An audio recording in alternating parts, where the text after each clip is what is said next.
Una fuerte polémica se ha instalado en la agenda nacional esta semana luego de la decisión de la Contraloría General de la República de abrir sumarios administrativos en contra de Carabineros debido a sus responsabilidades precisamente en esta línea, en las violaciones a los derechos humanos ocurridos en Chile el año 2018 durante la crisis social en este país.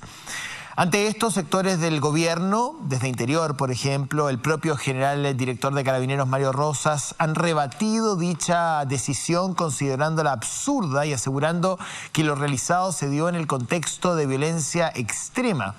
La Contraloría General de la República emitió una declaración para defender su posición y su derecho frente a estos hechos y aclaró que desde el 18 de octubre del año pasado hasta el 31 de diciembre se recibieron 457 denuncias debidamente individualizadas relativas al actuar de Carabineros, desechando de esta forma la queja que se estaba tomando en cuenta denuncias netamente anónimas.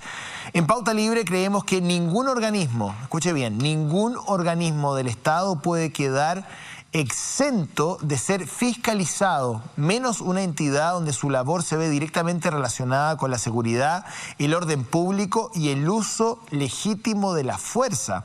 Según Contraloría, la actual institución cuenta con el respaldo de la Constitución Política de la República, que en su artículo 133 de la Ley 10.336 sostiene que el Contralor o cualquier funcionario de la Contraloría puede abrir sumarios administrativos cuando estime conveniente.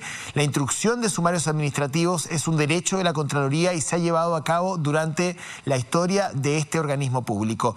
No se entiende, desde nuestro punto de vista, la sobrereacción a una investigación que es justa, que es necesaria y que es pertinente en democracia. No se entiende tampoco que los ministros de Interior y de Defensa, como los representantes de Carabineros, no hayan llegado, por ejemplo, a la sesión de la Comisión de Derechos Humanos en el Senado, que justamente buscaba analizar el uso de la fuerza por parte de agentes del Estado durante el estallido social. Unos dicen que es una suerte de lucha, otros que es un rayado de cancha, pero al final del día, la institución respaldada por el Ministerio del Interior debe acatar y responsabilizarse ante una inminente investigación que solo busca determinar si los actos administrativos se ajustaron a su propio reglamento. La Contraloría no quiere establecer juicios respecto del actuar de Carabineros, sino que determinar si estos generales cumplieron o no con su deber. Una forma de ir reparando además la herida de confianza que existe entre la ciudadanía y Carabineros y terminar con el manto de impunidad que no es aceptable en un Estado democrático como el de Chile. Esto es parte de nuestra editorial en Pauta Libre. Tenemos otros temas. Siguen las repercusiones en el mundo político a raíz de la acusación constitucional presentada a última hora por la oposición, esta vez contra el ex ministro de Salud Jaime Mañalich por su manejo durante la pandemia. El ex ministro Mañalich reapareció en un seminario en la Fundación Jaime Guzmán con poca autocrítica, para decirlo en forma elegante. Lo vamos a conversar con nuestros panelistas. Continúa la polémica luego de que la Contraloría General de la República, lo decía el editorial, formulara cargos en contra de 7 generales de Carabineros debido a sus posibles responsabilidades administrativas en las violaciones a los derechos humanos ocurridas durante el estallido social. Desde la institución consideran innecesario que la entidad sea fiscalizada y dicen que la Contraloría se excede en sus facultades. Dicen que estas facultades son exclusivas y excluyentes del director general. El ex candidato presidencial y actual senador de la República por Antofagasta, Alejandro Guillé, nos visita en el estudio de Pauta Libre, conversa con nosotros acerca de los temas país, plebiscito, presidenciales, regionalización, el último candidato de la nueva mayoría y ahora tienen que encontrar uno nuevo. ¿Qué opinará el señor Guillé del tema? Se lo preguntamos aquí en Pauta Libre. ¿Qué tal? ¿Cómo están ustedes? Muy buenos días. Esperamos que hayan tenido una gran celebración o que todavía estén celebrando parte de las fiestas patrias dentro de la seguridad, por supuesto, y de las normas que ha tomado la autoridad respecto al manejo de la pandemia. Viernes 18, sábado 19 e inclusive el domingo 20 todavía podemos zapatear un poquito antes de que se acabe el fin de semana. Quiero desearles también una gran celebración a mis compañeras queridas en este programa. Saludo a la gran periodista Mónica González. Muchas gracias, buenos días, tiquitiquití. Feliz 18, Mónica. Para ti también. Lo mismo para la gran Mirna Schindler. Muchas gracias. Espero que lo hayas pasado muy bien. Muy bien. Y a la distancia a Alejandra Matus, que está en Nueva York. Alejandra.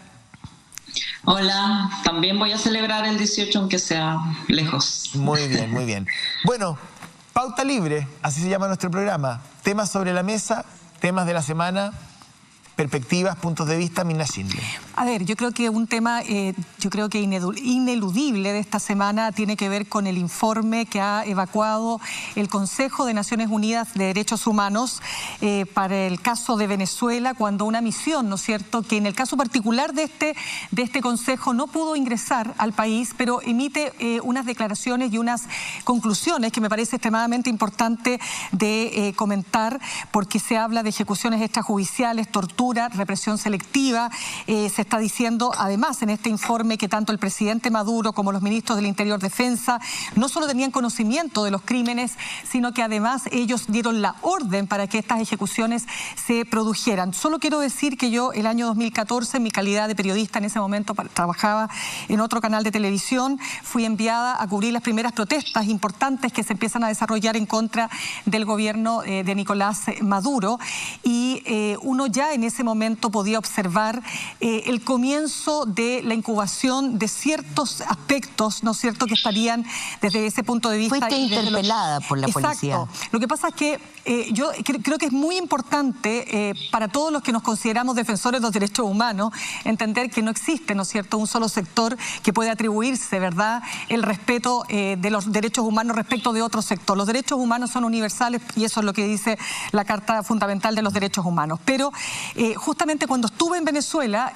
me di cuenta de que se estaban incubando elementos muy preocupantes. Nosotros estábamos grabando, recuerdo perfecto, en un lugar X de Caracas. Nos detienen por estar grabando porque aparentemente no teníamos permiso. Nos conducen hacia un edificio institucional. A mí y al camarógrafo nos meten en una sala y un hombre del gobierno, naturalmente, me comienza a preguntar que qué es lo que estamos haciendo, que por qué estamos aquí, que esto, que el otro. Y yo le explico lo que estamos haciendo, pero le pregunto que por qué nos detiene, porque eso mismo lo podemos conversar en la calle, es decir, entonces finalmente esto terminan diciéndole, yo me acuerdo perfecto haberle dicho, ¿usted se da cuenta de la imagen con la que me voy yo de este país? Si a mí por estar grabando en la calle me detienen, ¿usted se imagina lo mismo ocurriendo en mi país? Entonces, lo quiero solamente relevar para entender lo que implica, ¿no es cierto?, que después de todos los años que han transcurrido de este episodio, son 6 años, estemos hablando de esta situación. Yo espero que el informe deje abierta la puerta a que Nicolás Maduro y su ministro del Interior específicamente tengan responsabilidad penal internacional, porque ese es un camino, ¿ah? Y lo que esperamos es que pase algo, ¿no? Exactamente. Alejandra Matus.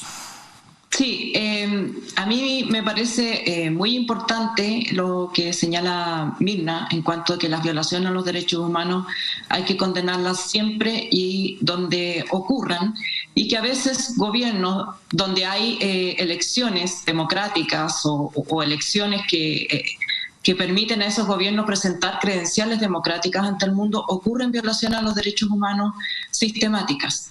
Esto también ocurrió en Chile en octubre del año pasado, en las manifestaciones de octubre que continuaron por los meses siguientes. En Chile existe una ley que condena los crímenes de lesa humanidad y, sin embargo, las querellas que se han presentado por el Instituto de Derechos Humanos y otras personas no invocan esta ley, invocan solamente leyes del Código Penal y, por lo tanto, en los pocos juicios en que se ha avanzado, las penas son muy menores.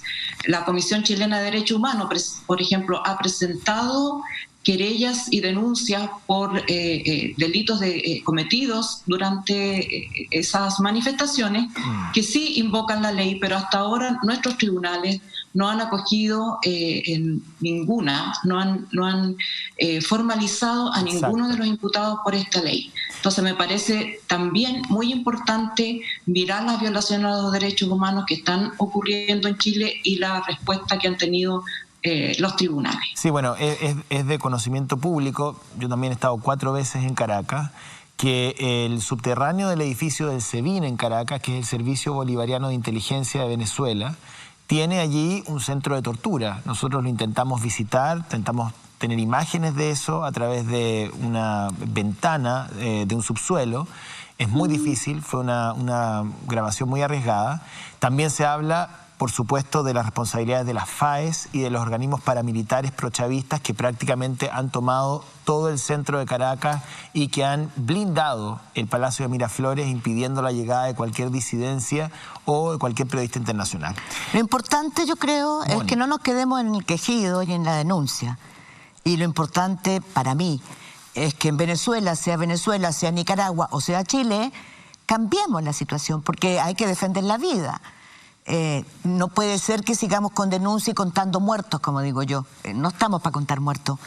Y en ese sentido quiero decir que la impunidad en Chile son 2.499 querellas, Alejandra. Lo que tú decías recién. 2.499 querellas que ha presentado el Instituto de Derechos Humanos por violaciones a los derechos... Por violencias distintas, son violaciones a los derechos humanos múltiples entre el 18 de octubre, a partir del 18 de octubre. Y solo hay 21 formalizados.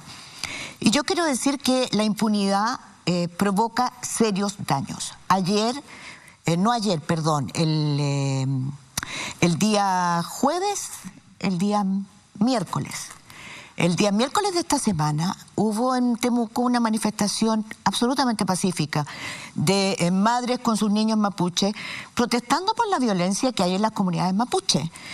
Quiero decir que hubo unas escenas que no sé si ustedes las vieron. Son terribles con la violencia contra los niños. Pero ahí hay un caso que yo lo investigué y fue herido Brandon Hernández Huentecol, que está detenido además. Era a los 17 años y por favor escuchen bien. Fue agredido por carabineros y quedó con 180 perdigones en el cuerpo. 180. No me estoy equivocando. Él quedó postrado. Hay absoluta impunidad en ese caso. Se sabe que su agresor se llama Cristian Rivera, es un carabinero. Y entonces yo quiero hacer especial mención sobre esto. No podemos permitir que esta vez prime la impunidad nuevamente, porque lo que le estamos diciendo a los jóvenes que van a las calles a protestar por los distintos abusos que todos han reconocido, es que el camino es la violencia. O sea, si se cierra el camino de la justicia, si se cierra el camino de los tribunales, de la verdad, justicia y reparación, lo que estamos diciendo a nuestros jóvenes, y en especial a los jóvenes mapuche, que son agredidos muchas veces, sin que tenga ninguna repercusión en el resto del país, es que el camino es la violencia. Y yo creo que detener la violencia es una prioridad hoy día. Bueno, en ese contexto me gustaría poner un punto de un tema que tratamos aquí también en el programa y que tiene que ver con un caso símbolo, básicamente, a estas alturas, que es el de Fabiola Campillay. Así es. Ella se encuentra en un estado de salud muy delicado, volvió a ser intervenida esta semana antes de Fiestas Patrias, está, entiendo, con una infección... Con la meningitis. Las meninges. Todavía esperando una respuesta. Lo mismo pasa con Moisés Orellana, lo mismo pasa con el caso de Alex Núñez, que lo vamos a tratar en un ratito más.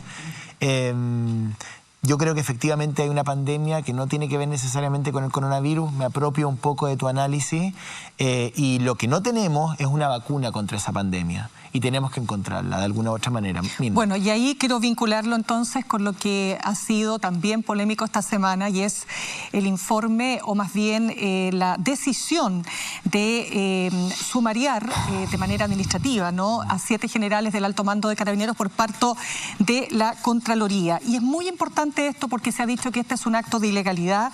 Aquí hay un grupo de parlamentarios de Chile Vamos que ha presentado, ¿no es cierto?, ante el organismo, entre paréntesis, internacional, pero que dirige justamente Jorge Bermúdez. Pero ojo con esto que voy a decir, esto no es casual. La Contraloría chilena, y eso hay que señalarlo porque goza de mucho prestigio a nivel internacional, porque además es un órgano autónomo, y eso no es así necesariamente en el resto de los países del mundo, o pertenecen al Poder Ejecutivo, o son órganos colegiados, en fin. Entonces la autonomía es la que también le da una mayor legitimidad.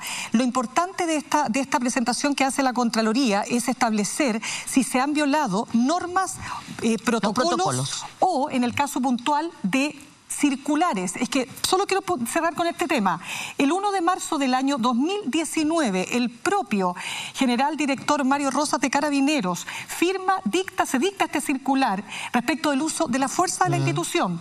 ¿Y qué dice esta circular? Cuando se violan las leyes y los protocolos, no solo hay responsabilidad individual, sino que institucional. Entonces lo que trata justamente es, si aquí se violó este protocolo, que es lo que se está investigando, si este protocolo finalmente violado genera responsabilidad institucional, porque la institución de Carabineros es jerárquica. Y el hilo no se puede cortar por lo más delgado. Mirna, a ver, vamos a ir con Alejandra, pero yo quiero hacer una breve puntualización. A mí me parece muy mala la señal del gobierno, o sea, pésima.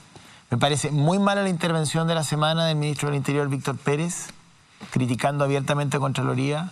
Me parece pésima señal la de los parlamentarios, que además incurren en esta torpeza de ir a un organismo fiscalizador regional donde el propio Bermúdez es secretario general. O sea, me parece que ni siquiera leyeron el organigrama del órgano donde estaban acudiendo. Me parece que lo que ocurre en Carabineros no es autonomía, es una autarquía. Porque así se entienden las palabras del señor Rosas cuando el director general de Carabineros dice esto es materia exclusiva y excluyente del director general. O sea, es parte del problema que ha tenido recurrentemente Carabineros, la excesiva centralización de las decisiones. Todo pasa por el director general. Hay que ampliar también el rol de las mujeres. Hay que desacoplar a oficiales y suboficiales. Hay que permitir movilidad. Yo creo que con el exministro Blumel hubo una gran oportunidad para el gobierno del presidente Piñera de efectivamente empujar una reforma a Carabineros, que Víctor Pérez, con las declaraciones de esta semana y con la visita que hace a la Araucanía en el principio de su gestión, le da un portazo a una reforma que es necesaria y que es estructural desde mi punto de vista, pero la señal del gobierno es mala, en mi perspectiva. Alejandra Matus. Sí, la autonomía de Carabineros respecto del poder civil es histórica, ha sido un problema de todos los gobiernos, pero ningún gobierno le ha querido poner el cascabel al gato. La legislación ya cambió, Carabineros depende del Ministerio del Interior, pero los ministros del Interior han sido incapaces, impotentes o indiferentes frente a esta realidad. Pero institucionalmente Chile es responsable ante el mundo de las violaciones a los derechos humanos cometidas. Tiene una ley, la ley 20.357, que castiga los delitos de lesa humanidad y que precisamente coincide con el planteamiento de Contraloría de que los mandos, incluso el presidente de la República, son responsables de los delitos de violación a los derechos humanos. Por eso es importante no solo que Carabineros se sujete al poder civil, sino que todos los mandos civiles se hagan responsables de la violación a los derechos humanos. Es la única manera de ponerle coto y también que se acabe la impunidad. Si vamos a estar siempre procesando, y muy escasas veces, hay que decirlo, a el carabinero que golpeó en la última línea, como si fuera una actitud desapegada de la conducta general de la institución. Exacto. Yo creo que es muy importante en la línea de mando y es muy importante hacer ejercer las leyes que ya existen, incluyendo los protocolos de Carabineros. Redondea, Mónica González. Sí, yo quiero decir que el gobierno se está entrando en un camino que le va a traer evidentemente consecuencias graves. ¿Y por qué quiero decir esto? Porque la Contraloría no está actuando arbitrariamente. La Contraloría recibió 457 denuncias debidamente individualizadas, incluyendo, escuchemos bien, de organismos internacionales de derechos humanos que están debidamente acreditadas. Cuando la Contraloría dice que tiene evidencia de que ha habido violación de protocolos, el hay que entender que el 30 de enero pasado ya le comunicó que había abierto un sumario a la Comisión Interamericana de Derechos Humanos. O sea, lo que está haciendo la Contraloría en Chile está en conocimiento de los organismos internacionales de derechos humanos. No puede el gobierno pretender hacer con la Contraloría lo mismo que hace con Carabineros, que es que Carabineros hace lo que se le antoja, porque llevamos 23 muertos después del estallido social, llevamos 3 imputados por pérdida de visión total, pero no pasa nada. No hay ningún resultado en tribunales. O sea, lo que hay es impunidad total. Si la Contraloría está actuando es porque aquí hay una ausencia de justicia. El Estado de Derecho está funcionando mal. Y yo creo que si el gobierno se atreve a intentar acallar la acción de la Contraloría, frenarla, asfixiarla o simplemente pasarla a llevar, vamos a tener un conflicto institucional que puede traer repercusiones internacionales. Y además nos deja muy lejos de la reforma Carabineros, que es mi punto. Que es la urgencia, ¿no? La urgencia es una reforma estructural producto de el manejo del orden público el año pasado. Fraude. Del fraude, quizá uno de los mayores de la historia del país. El fraude del siglo. En materia de volumen de dinero. Entonces, hemos hablado de una profunda reforma y esta señal del gobierno nos deja lejos de efectivamente concretar esa reforma en un mediano plazo. Queremos ponerle rostro a esta discusión. Hemos tomado contacto en esta oportunidad y agradecemos su testimonio. Creo que es un valor contar con ella hoy día. Ella se llama Natalia Pérez. Ahí ustedes la ven ya. Natalia Pérez está con nosotros. Natalia, gusto en saludarte. Un abrazo a la distancia. Gracias por estar con nosotros en nuestro programa. En un afán por reconstituir en parte lo que pasó para aquellas personas que quizás no están al tanto del caso de Alex Núñez, nuestro ánimo no es revictimizarte bajo ningún punto de vista, pero sí tener ciertos antecedentes que nos permitan recomponer lo que ocurrió de alguna u otra manera ese día 21 de octubre. ¿Qué fue lo que pasó con Alex? Mira, ese día domingo, porque las protestas en el Metro del Sol se iniciaron un día antes, el día jueves. Los otros días nosotros habíamos participado con mis hijos mayores y el Ale, la verdad es que él siempre se mantuvo bien alejado de todas las situaciones, más que nos vigilaba. El día domingo yo no quise salir porque llegaron los militares, entonces no quisimos participar. Y ese día al Ale lo llamaron para que entregara un trabajo que había arreglado un taladro. Y salió como tipo 8 y el toque de queda empezaba a las 7. Hizo la entrega y cuando se devolvió se encontró con Carabineros. En ese momento el Ale ni siquiera tuvo la oportunidad de defenderse, no le hicieron en ningún momento un control de identidad. Al tiro fue golpeado y botado al suelo. Justo en la intersección de la esquina de mi casa estaba mi hijo mayor, Rodrigo, que tiene 23 años, y lo vio entre medio del humo porque había muchas bombas lacrimógenas, estaba la escoba, y lo vio a lo lejos, y cuando se dio cuenta que era el papá, lo tomó y se lo llevó para la casa. En eso entró a mi casa y me dice: mamá, le pegaron a mi papá. Yo me iba a ir al tiro a su casa. Nosotros estábamos separados ya hace mucho tiempo. Nosotros nos conocemos desde los 5 años. A los 15 empezamos a pololear y nosotros ya llevábamos separados como unos 7, 8 años. Pero teníamos un buen vínculo. O sea, nos conocíamos de toda la vida.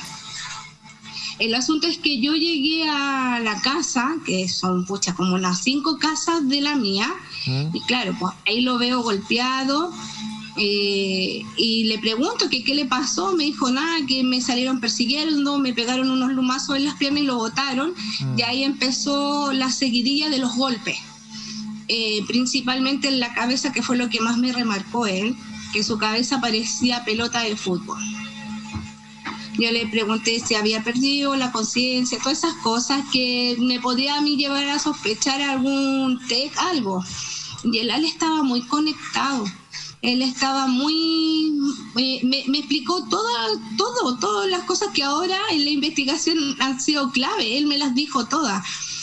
Entonces le dije que cualquier cosa, que él me avisara, que me llamara, porque si se sentía mal, porque lo iba a llevar yo a la posta, y él no quiso, me dijo, no, sabes que no quiero. El Ale hace unos años atrás había sido asaltado y la verdad es que ahí yo lo vi bastante mal, en comparación a lo de ahora, fue lo que a mí me dejó más tranquila. Ya no me imaginé nunca de que íbamos a terminar de esta forma. Natalia, perdón, tú dices, él me contó o tuvo la lucidez para darme datos que hoy día son claves en la investigación. ¿Estás en condiciones de compartir esos datos con nosotros? Claro, por ejemplo, que fue que me habló siempre de 3 carabineros. Él me dijo, por ejemplo, yo le pregunté quiénes eran los que sacan parte, o lo otro, me dijo, no, las tortugas ninja. Yo le dije, pero Ale, ¿cómo te golpearon? Nada, venían con las lumas en la mano y me pegaron lumazo. Siempre me habló de estos 3 carabineros, en la brutalidad del actuar, me describió muchas cosas que ahora en la investigación nos sirve.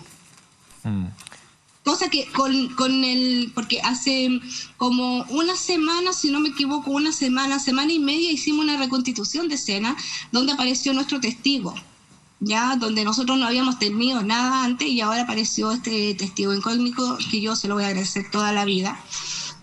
Y coinciden, todo lo que a mí me dijo, lo que el testigo vio, todo coincide. ¿Qué pasó al día siguiente? ¿Tú te fuiste? ¿Qué pasó? Claro, yo me fui a trabajar.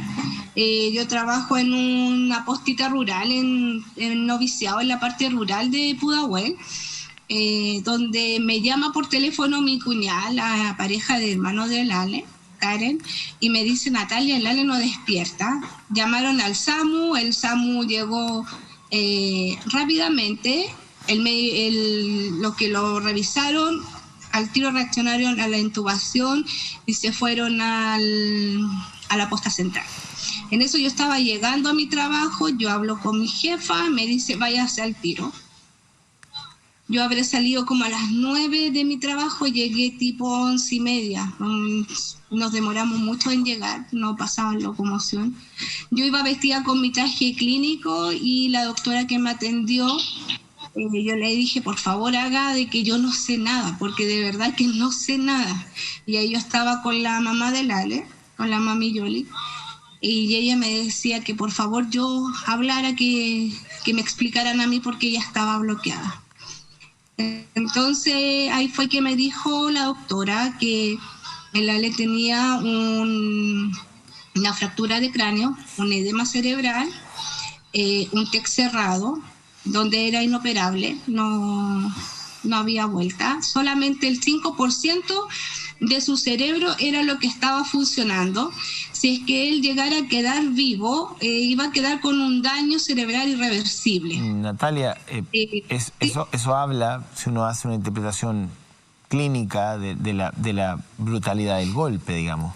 Ahora, sí. ¿Él estaba consciente en ese momento o ya había perdido la conciencia?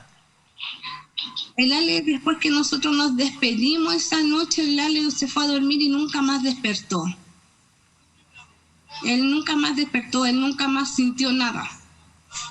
Sí, lo que a la mami Yoli, lo que ella la hizo ir a verlo fue porque tenía como un ronquido raro. Entonces ella entró a la pieza y lo sintió, lo dieron vuelta y ahí él vomitó. Y ahí fue que empezaron a llamar al tiro al SAMU y llegó rápido. Natalia, te quiero preguntar, tú hablas de un testigo que es un testigo clave. ¿Qué puedes, o si puedes naturalmente compartirnos lo que ese testigo refiere que ocurrió ese día? ¿Cómo se llama? Carabinero andaba con ganas de golpear, por decirlo así, porque él vio a lo lejos cómo bajaron de las camionetas con luma en mano, golpeando al más estilo nazi, con sus lumas al suelo. El Ale no corría, él no tenía fuerza de correr. Y él cuando se da cuenta, él hace como el intento de correr, pero es que él no corría, no tenía esa dificultad. y al tiro empezaron con el golpe en la pierna y las múltiples seguidillas. Y eso fue lo que él también vio, entre otras cosas que la verdad es que ahora no se pueden decir, pero es como eso. ¿Los golpes en la cabeza fueron con los pies de los carabineros? ¿Lo golpearon en el suelo o fue con las lumas? Luma y pie fueron los golpes y en el suelo, o sea, él lo botaron. O sea, lo botaron y lo siguieron golpeando. Claro, hasta que se cansaron. Mónica. De hecho, después, por ejemplo, cuando a mí me llegó el diagnóstico del informe de la autopsia, también, como para entender, tuvo problemas pulmonales provocados por los golpes. O sea, los pulmones colapsaron por los golpes que él recibió. Porque fue de cintura hacia arriba, la mayoría de los golpes. Y ¿cómo se llama? Los golpes en la cabeza, que fue como lo que más gatilló. Natalia, ¿cuál fue la primera reacción después que ustedes pusieron la querella que interpuso el Instituto Nacional de Derechos Humanos, ¿no es así? Esa noche, cuando el ALGUI llegó a la posta central, nuestra primera denuncia fue a través de la reja, ¿ya? Porque la posta central estaba cerrada con candado, con cadenas gruesas, solamente entraba los riesgos vitales. Ahí fue la primera denuncia que nosotros hicimos. Después lo hizo el INDH, que fue también la querella por homicidio. Y el abogado que estamos trabajando, que es Cristian Cruz. Al final son entre 3 o 4 abogados que estamos trabajando en el caso. Pero ¿cuál fue la primera reacción de Carabineros, Natalia, que la que tú te enteraste? Mire, Carabineros después nos hizo unas seguidillas de visita, muy cordiales. Entonces ellos iban y empezaban a preguntar, a investigar. Primero fueron como de pasada solamente para notificarnos a mi hijo mayor y a mí. Después hicieron ellos como de civiles, ¿ya? Y al final llegó a la conclusión de que era porque ellos estaban haciendo su investigación administrativa. A mí no me ha llegado nunca algunas disculpas, asumiendo un poquito la responsabilidad, porque sabemos que es carabinero. Nunca no me ha dicho nada de la institución. Natalia, tú te enteraste luego que uno de los eventuales involucrados en el caso de la muerte de Alex Núñez, que era el ex carabinero Gary Valenzuela, ha sido sindicado como el asesino de otra funcionaria de la institución, Norma Vázquez. Sí. ¿Tuviste conocimiento de esa noticia, no? Pero en el momento era carabinero. En ese momento era carabinero, por cierto, claro. Claro. Cuando yo me entero de esa noticia, yo dije, qué brutalidad más grande. ¿Por qué no nos escuchan? ¿Por qué no nos tomaron con la seriedad que correspondía? Porque había una declaración de Carabineros, de la investigación administrativa que ellos tenían, que se filtraron, que incluso salieron en algunos periódicos. Ya las noticias salieron en las redes también, en las redes sociales y todo. Estamos hablando, disculpa Natalia, estamos hablando del carabinero que después resultó ser el asesino de una carabinera, ¿no? O sea, de su expareja. Porque hay que decirlo, porque no hemos dicho eso. Sí, claro. En el momento en que participa en la muerte de su esposo, Natalia, Gary es carabinero. Claro. Y luego él participa, ¿no es cierto?, hace pocos días en el asesinato de una carabinera que lo había denunciado por acoso sexual. Exacto, que habían tenido una relación. Sí, Natalia, perdón, Natalia, me quiero solamente quedar ahí porque es muy importante lo que tú acabas de decir, porque ustedes son visitados por Carabineros, y tú le dices, ¿no? Me imagino que tú le entregas la información respectiva a la que tú manejas en ese momento, y lo que uno está entendiendo es que Carabineros pareciera ser que no hace mucho con esa información, de tal suerte que todavía no hay responsables, por lo menos que la institución haya separado, haya puesto, ¿no es cierto?, en investigación hasta donde sabemos, ¿no? que Carabinero se ha hecho, lo voy a decir con mucha responsabilidad, de verdad, se ha hecho los lesos, oídos sordos a todo lo que nosotros hemos hecho, a lo que hemos dicho, lo que hemos pedido. Ellos no nos han tomado con la seriedad que corresponde. Me gustaría... Y respecto del gobierno, el gobierno en este caso inicialmente no lo contó como víctima de las violaciones a los derechos humanos ocurridas en esas fechas. ¿Qué te ha parecido a ti la conducta del gobierno en este caso? El gobierno nunca tampoco se ha acercado a nosotros. Desde un principio esta cosa fue extraña porque tampoco lo quisieron incluir en esto. Si fue porque yo empecé a patalear por todas las redes sociales y los amigos empezaron a compartir la noticia, después se acercó Zipper y me hizo la entrevista y de ahí ya se empezó a masificar por los medios de comunicación. El gobierno tampoco se ha hecho cargo. Del gobierno yo no he tenido ningún llamado, ni siquiera las condolencias. Hemos pedido junto con Cristian. ¿Sí? Sí, hay un tema digamos, que se repite una y otra vez respecto a los diferentes casos. Tenemos que ir cerrando en función del tiempo. Me gustaría hacerte una última pregunta. Tus propias expectativas respecto a la reparación y la administración de justicia. Tú eres una viuda que tiene 3 niños, además, entiendo. Tus palabras al cierre, ¿qué es lo que esperas tú, efectivamente, y en cuánto tiempo?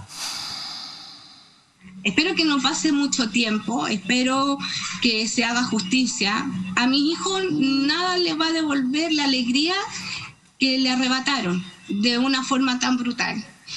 Espero que estos tipos caigan en la cárcel y se hagan responsables de su crimen, de su asesinato. No quiero que pasen 20, 30 años. Yo quiero que sea pronto. Natalia, muchísimas gracias. Perdón, ¿alguna idea del cierre? No, eso, que simplemente que tienen que salir de las calles porque se supone que ellos son los que están para protegernos y nos hicieron daño. No nos sirven en las calles. No nos están protegiendo. No nos están protegiendo. Eso. Bien, Natalia, muchísimas gracias por esta entrevista. Un abrazo a ti, a tus hijos, Natalia, a tu familia, y estamos contigo en este tránsito de dolor que tu familia ha tenido que pasar lamentablemente. Que estés muy bien, buen día. Quería, antes de irme a la pausa, hacer una bajada corta de esta entrevista. Me gustaría también decir algo, si me permite. Linda. Sí, no, a ver, hasta donde sabemos, este señor, ¿no es cierto?, que aparece como involucrado en esta golpiza y que al mismo tiempo se le vincula a Gary Valenzuela con la muerte de su expareja o polola o la relación que tuvieran, ¿no es cierto?, con Norma Vázquez, la carabinera, ¿no es cierto?, que fue terriblemente, brutalmente asesinada. Fue separado de la institución, pero no por este caso. Fue separado de la institución por las denuncias que Norma Vázquez había hecho en tanto acoso y sexual. Esa es por lo menos la información que se conoce. Y si es así, me parece terriblemente preocupante que habiendo habido información anterior que daba cuenta de actos de excesiva violencia, de uso indebido de la violencia, ¿no? No se hayan tomado cartas en el asunto. ¿Mónica? No, la última frase de Natalia yo creo que es la que a mí me deja perpleja.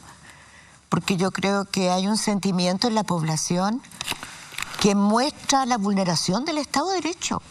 Los carabineros están para protegernos. Es una institución que está hecha, se paga con los impuestos, no para que hagan un fraude de 29.500 millones de pesos. No, es para que nos protejan.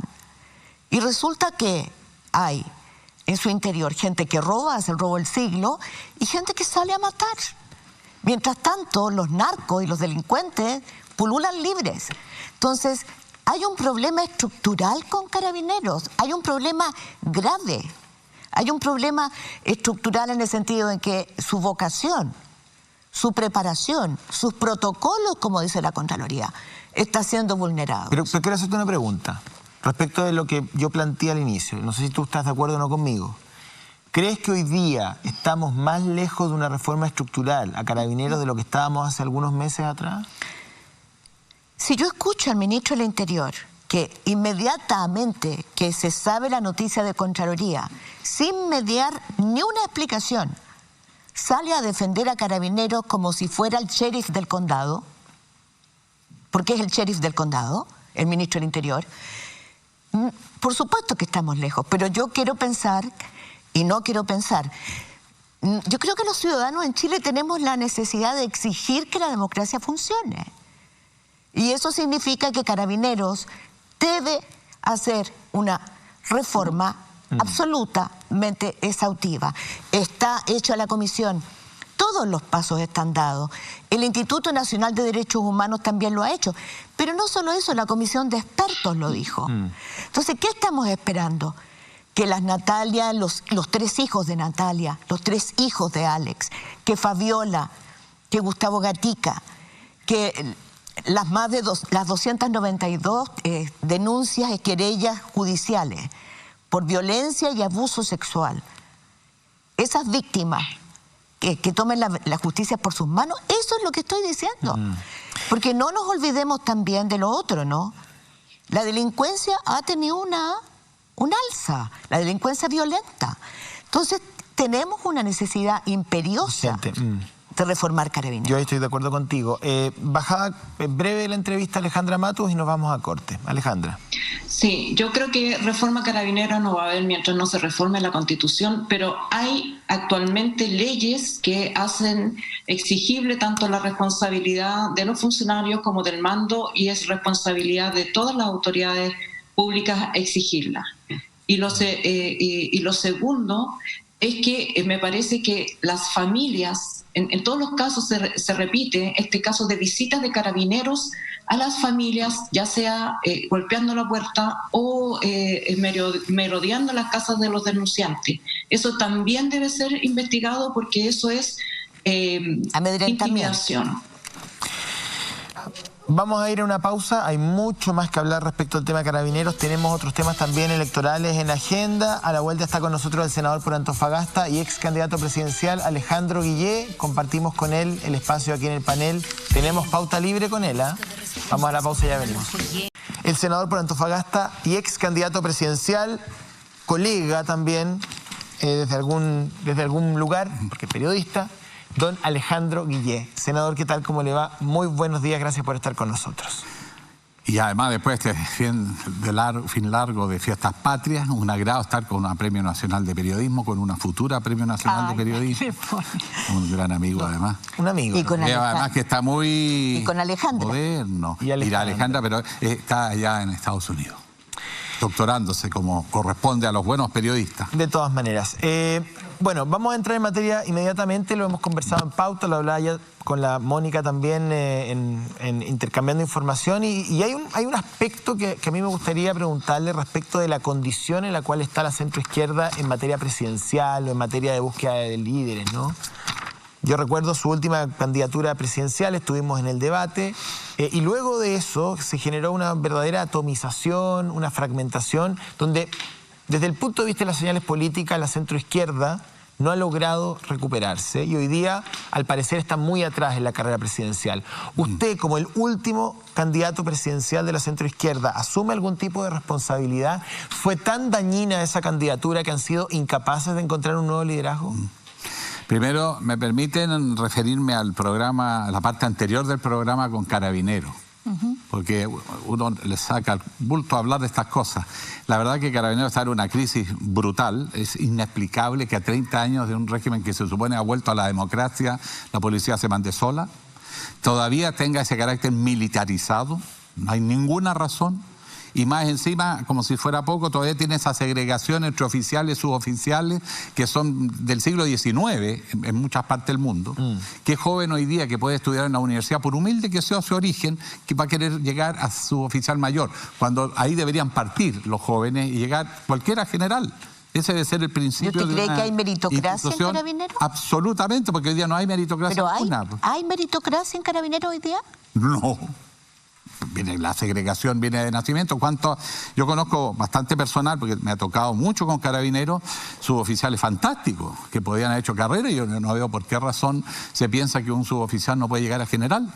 Eso lo decía Napoleón Bonaparte, En todo soldado está el espíritu del general. O sea, esa debe ser la aspiración. Era el ejército revolucionario francés, después de la Revolución Francesa, Napoleón, a pesar que tomó otro camino. Pero eso de Carabineros, de que todavía estén con esas divisiones fuera de tiempo, lo encuentro absurdo.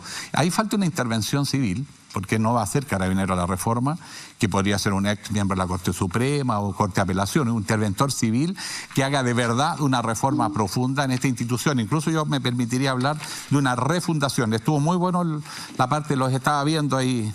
Ahora, esa refundación se podría haber hecho mucho antes. Sí, bueno, la figura del ex general director de Carabineros, Bruno Villalobos, me parece que también es una figura que generó mucho ruido, muy nefasta. Y lo digo con mucha responsabilidad, yo creo que Mónica comparte eso conmigo.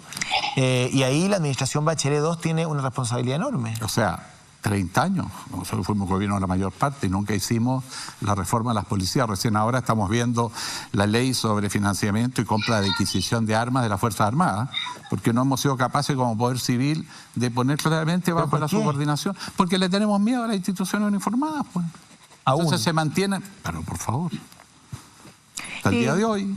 Por eso no se hacen los cambios, pero lo estamos haciendo, ¿eh? Ojo. Senador, me gustaría devolverlo a la pregunta inicial que le hacía José Antonio, porque bueno, usted fue candidato a presidente y ahora están las candidaturas bastante a la orden del día.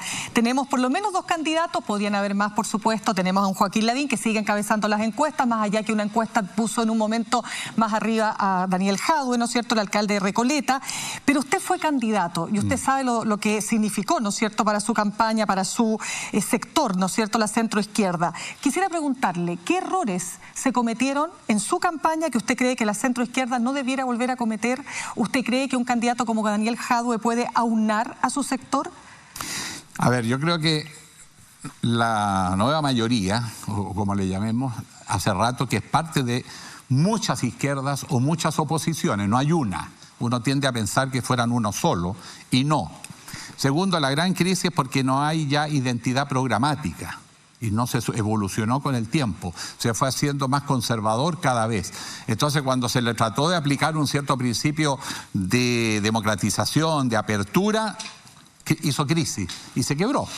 El gran problema hoy de las izquierdas es que no tienen unidad programática. ¿Y usted por qué no ha sido capaz de articularla? ¿Y usted por qué no ha podido, como con su imagen, con su impronta, habiendo sido candidato presidencial? ¿Por qué usted no pudo ser un líder de la oposición y de la centroizquierda? Por las dificultades que tiene cuando se agota una coalición. Nosotros teníamos conciencia que terminaba un ciclo y comenzaba otro, y cuando tú trataste de aplicar el acelerador, la máquina no funcionó y se fragmentó. Tuvimos 6 candidatos que podríamos llamar entre comillas, del progresismo con todos sus matices, y ya veníamos divididos porque además llegamos a la segunda vuelta, no fuimos capaces de hacer primarias. No, pero después, ¿por qué usted no ha podido articularla? Porque es muy difícil hacerlo desde los partidos. Yo creo que el problema hoy día que se abre un espacio nuevo, que es este proceso constituyente, al cual yo no concurrí inicialmente, porque este llamado a plebiscito fue la respuesta de la clase política para salvar al presidente que se estaba desplomando y que tenían miedo que arrastrara al Congreso. Entonces se acordó este mecanismo.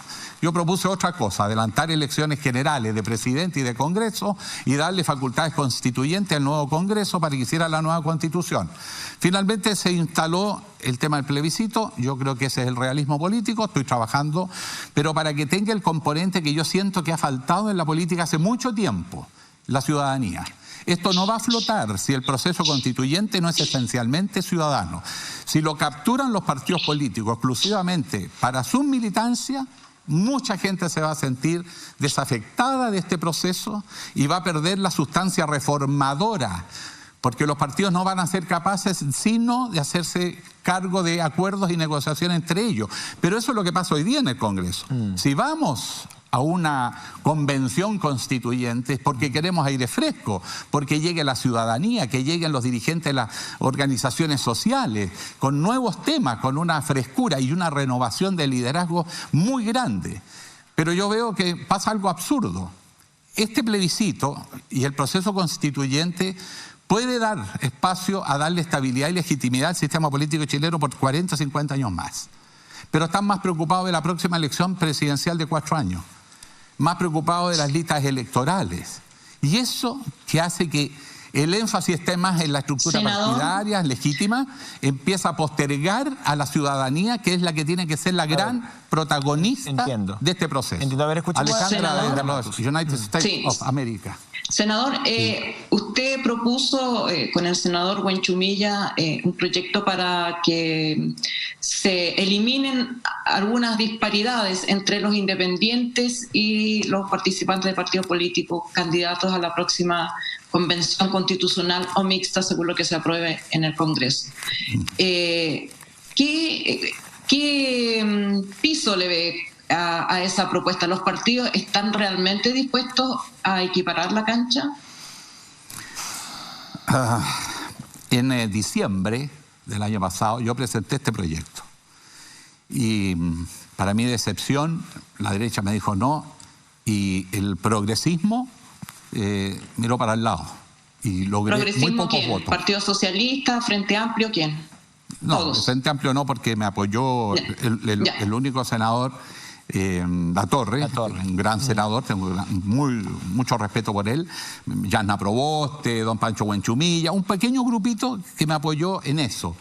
Y lo que estoy haciendo ahora es reponerlo. ¿Por qué? Porque he escuchado a muchos senadores que en ese momento votaron en contra decir que aquí falta ciudadanía. O sea, le está cayendo la teja, que esto no flota si solo lo van a hacer los partidos políticos.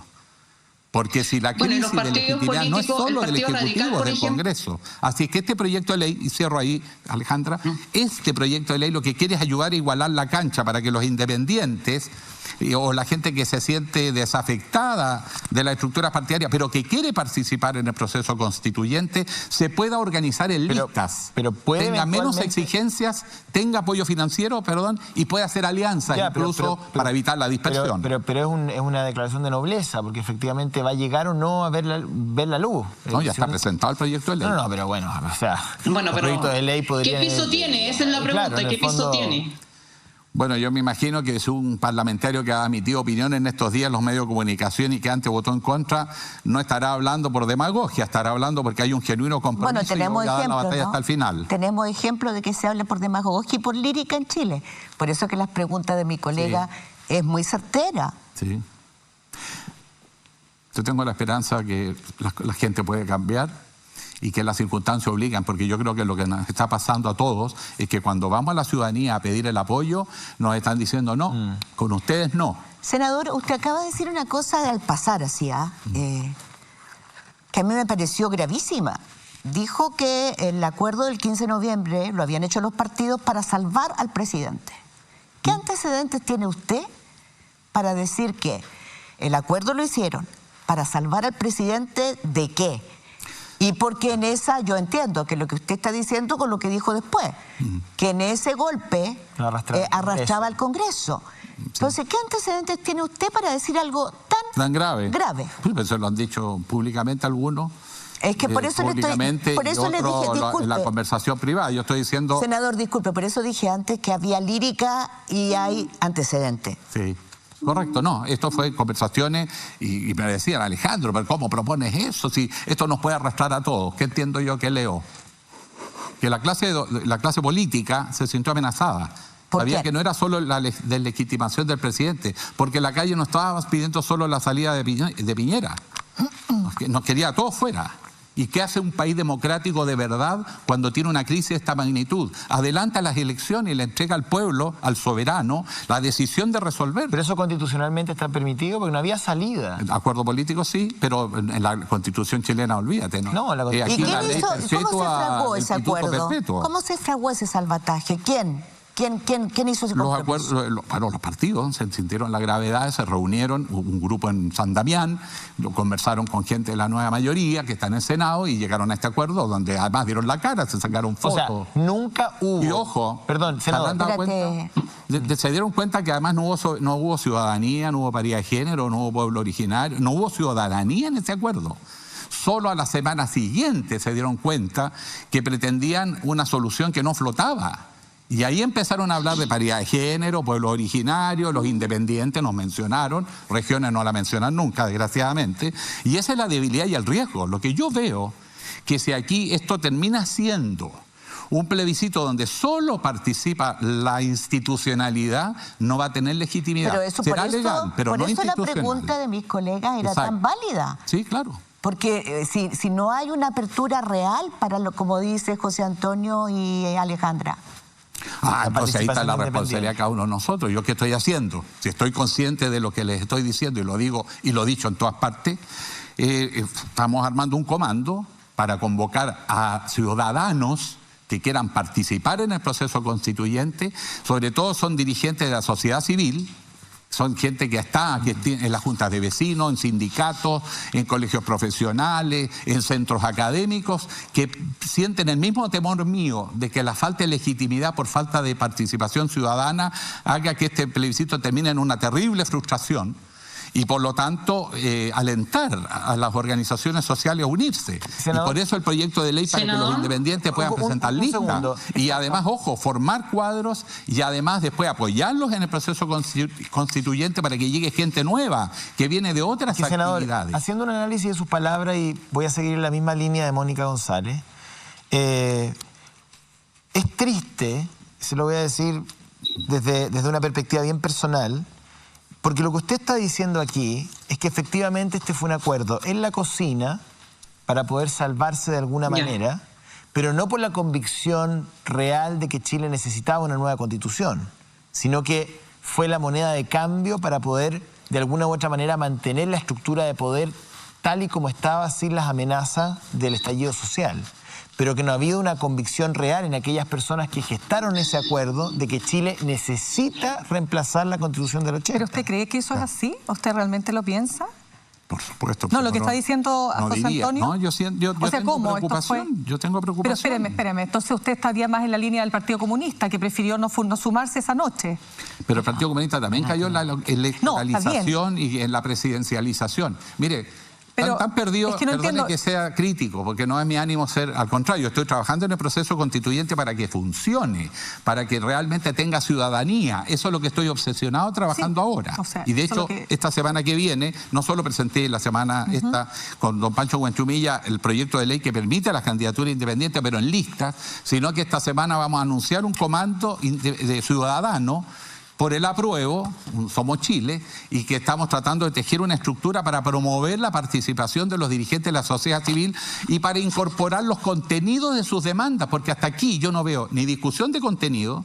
Yo lo que veo en el progresismo, que tiene menos progresismo que la gente en la calle. Hay más progresismo en Chile hoy, en las calles, que los partidos que se dicen progresistas. ¿Pero eso no lo resuelve el proceso constituyente mismo? Perdone, Alejandra, te da la oportunidad de ciudadanizar, de contactarte con la gente, de volcarte a la ciudadanía. Entonces, lo mío es una invitación, es un llamado, te digo, verdad, angustiado, de que podamos perder esta oportunidad histórica porque no fuimos capaces de dar y entender que este es otro tiempo, que aquí es la hora de la ciudadanía, de los movimientos sociales, de la participación y que además todo Chile sienta que este es un proceso que nos involucra a todos.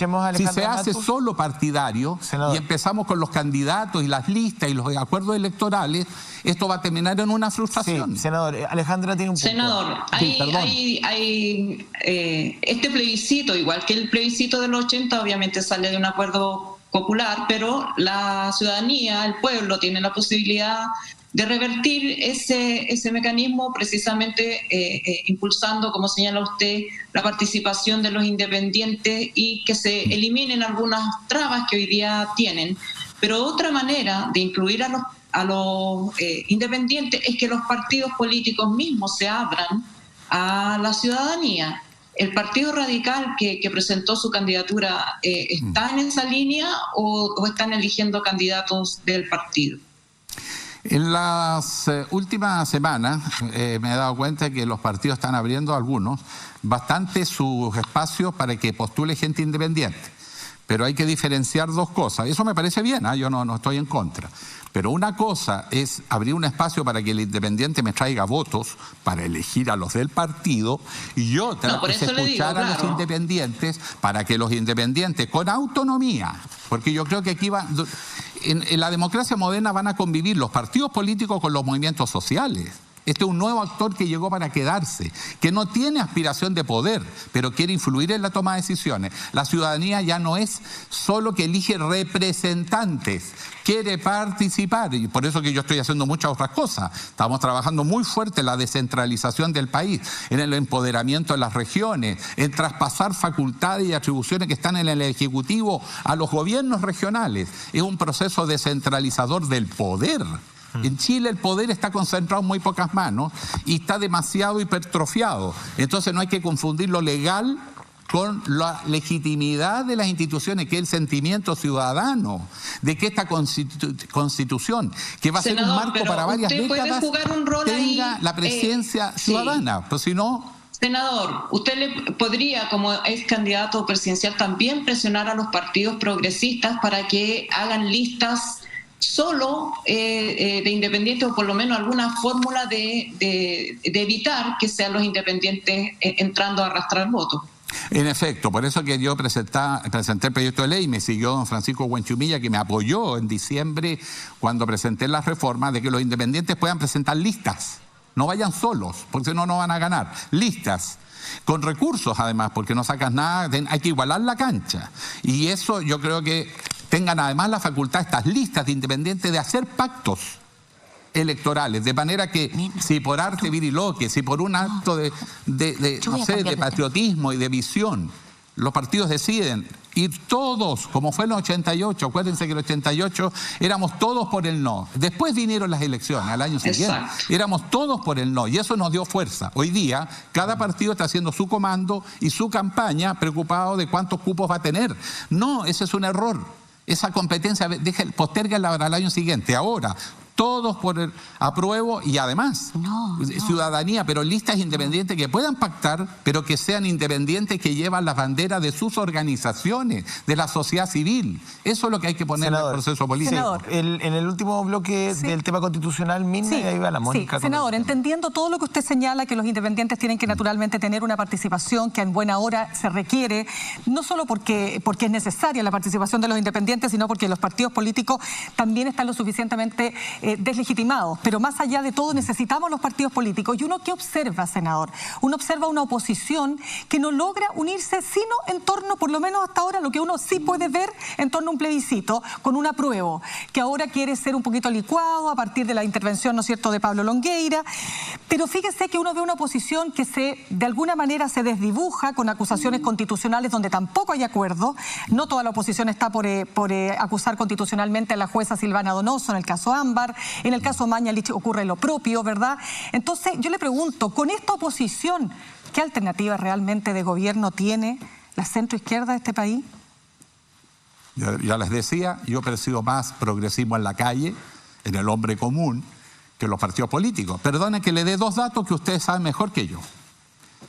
Durante el verano, en medio de toda la protesta social, Piñera mandó una andanada de proyectos de ley anti-movilizaciones sociales y anti-protesta. Yo voté en contra de cada uno de esos proyectos, no me comí ninguno. Hubo en algunos que éramos 2 votos disidentes, todo el resto votando a favor de las leyes represivas, mientras se quería sacar fotos con la gente que está en los movimientos sociales. ¿Dónde está la consistencia del progresismo? Ya, pero la ve capacitada para llegar a un acuerdo de aquí al 30 de septiembre de cara a las primarias de alcaldes y gobernadores, ahí está la clave, pero están preocupados de acusar constitucionalmente a uno u otro. Por eso le explico cuál es mi sentimiento hoy día y por qué estoy haciendo lo que hago. Yo sé que usted no se puede pronunciar porque le va a tocar ser juez, pero ¿está de acuerdo con las acusaciones? No, después lo hablamos. Yo voy a la lógica de tu pregunta general. Sí. ¿Qué hace? Por eso yo digo las oposiciones. ¿Cuál oposición? Son muchas oposiciones. Ya, no hay posibilidad de unidad, dice usted. Que no hay unidad, porque no hay unidad de contenido, no hay unidad de objetivos y propósitos. Esto se transforma en un mero tema electoral, es un error. Y cierro, y después atiendo. Tenemos aquí un problema. Y fíjese lo siguiente, pues yo le digo en el verano, explíquenme por qué se aprobaron todas las leyes antirrepresivas por el llamado progresismo, cuando nosotros decíamos que valorábamos y legitimábamos la movilización social. No estoy hablando de los actos de violencia brutal que hubo. Pero el proceso mismo, y le quitan el piso. Pero no solo eso. Hace 3 semanas atrás, y no salió en ningún medio de comunicación, tampoco, la prensa también tiene que estar más encima, el gobierno presentó un proyecto de ley que se llamaba ProPyme y ProReactivación Económica para el empleo. Las pymes no ganaron ni un peso y le pasaron más de $6.000 millones a las grandes empresas. Mónica. Senador. Y eso con los votos de nuestros Senador, ¿qué quiere que diga yo? A propósito de lo mismo. Esta semana el Senado acaba de aprobar una ley que me parece maravillosa. Mejor dicho, le hicieron una modificación a la ley que creó el Fondo COVID por 12.000 millones de dólares. ¿No es así? Sí. Que se supone que va a entrar a paliar la otra pandemia que ya tenemos, ¿no? Que es la de la miseria, la pobreza. Y vienen 3 restricciones que por primera vez se incluyen en este país. No se le va a entregar beneficio ni a las empresas que tienen sede o asiento en paraísos fiscales, ni a las condenadas por colusión, y hay una tercera, ¿no? A las que repartan dividendos por más del 30%. Mi pregunta es súper simple, senador. Esta no es la primera vez que se dictan condiciones, pero ¿quién se preocupa de que eso se cumpla? ¿Quién fiscaliza? Ustedes dictan leyes. ¿Dónde está la letra chica de esta ley para que se asegure de que esto va a pasar así? De que no va a haber beneficio para aquellos que lucran con la miseria de este país. Bueno, como ustedes saben, yo no voté ayer en ninguna de estas leyes. Y tampoco voté a favor del proyecto de pasar la mitad del fondo COVID a las grandes empresas. Así es. Fue mi voto en contra. Y he seguido trabajando con las pymes, muchas de las cuales están en el comando que vamos a anunciar esta semana que viene, porque se sienten traicionadas por quienes deberían defender sus intereses en el Congreso. ¿Qué va a pasar entonces? ¿A dónde va a ir este dinero? A las grandes empresas. El fondo COVID. Sí. Pero si le rebajaron el impuesto al 1% a las grandes inversiones sobre 10 millones de dólares. Con los votos del progresismo. Entonces, ¿qué quiere que le diga yo? ¿Que hay más progresismo en la calle que en el Congreso? ¿Por qué se vota a favor de una ley que favorece a las grandes empresas cuando tenemos una situación dramática? Es lo que yo me pregunto, por eso voté en contra. ¿Por qué cree usted que se vota así? Pero usted me imagino que tiene alguna hipótesis de por qué votan como votan, pues. Porque tienen compromiso entre los partidos, por eso que hay que quebrar ese compromiso. ¿Tiene un compromiso entre los partidos o con el poder económico, que es distinto? Bueno, los partidos y los gobiernos representan grupos de interés en la sociedad si no están en el aire. Y yo creo que ese es el gran problema que la ciudadanía nos dice hoy día. ¿Por qué los partidos empiezan a hablar ahora de los independientes? Porque están saliendo a la calle y la gente les está representando esto. ¿No será una coincidencia con que hoy día, esta semana también se anunció que se acaba y se va a dictar el sobreseimiento anticipado de la ley de pesca, donde hay de lo que tenía la arista CIPES, ¿no? Sí. En donde había pruebas concretas de cohecho y de soborno. Por supuesto. Y hay ex parlamentarios que están hoy día enjuiciados. Así es. Y yo espero que la justicia falle. No, pues acaban de anunciar. Terminan cerrando los casos, siempre sin culpables. Acaban de anunciar. Eso, bueno, una vez más la expectativa ciudadana se ve burlada por la institucionalidad. Por eso ¿qué es lo que hago yo? Porque la pregunta mía no me pide que responda por los que estoy en contra. Si yo también comparto lo que ustedes dicen. Si no salimos a movilizar a la sociedad civil, este plebiscito se va a perder en los contenidos. Vamos a ganar el apruebo. Pero el próximo año, cuando haya que elegir a los constituyentes y usted vea que están los mismos de siempre, o los hijos de los mismos de siempre, o los nietos de los mismos de siempre, y que no esté la ciudadanía, esto puede ser perfectamente un cambio frustrado, una traición a la voluntad ciudadana de que quiere una nueva constitución que refleje este Chile profundo, real, cansado de la injusticia, cansado del abuso. Y aunque me quede solo, ahí estoy metido yo, con ese comando, y vamos a salir adelante y vamos a dar la pelea. Y yo creo que mi deber es tratar de revertir lo que estoy criticando. Porque tengo que hacer algo, no puedo simplemente criticar. En esa lógica, ¿usted formaría parte de un gobierno de Daniel Jadwe? ¿Cree en la figura de Daniel Jadwe? ¿Votaría por Daniel Jadwe? ¿Cree que es una figura interesante?